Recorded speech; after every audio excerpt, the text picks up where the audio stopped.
আজকে আসলাম 1 তারিখ ঘুরতে। কোন জায়গায় আসছি এটা বলবো নাকি জিজ্ঞাসা করবো কেমন কেনকা লাগিছে আহি আজি ধুনীয়া লাগিছে। 1 তাৰিখে আমি আজি আহিছোঁ তেজপুৰৰ দ পৰ্বতীয়া শিলৰ তৰণলৈকে।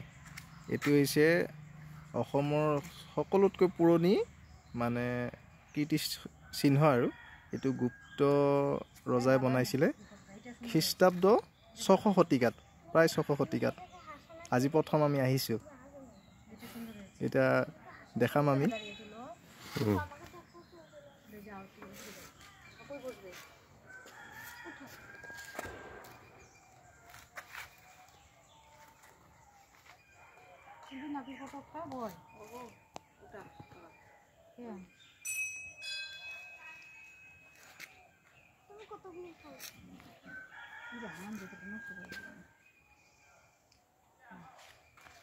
আমাকে মাত্ৰ দিতে কি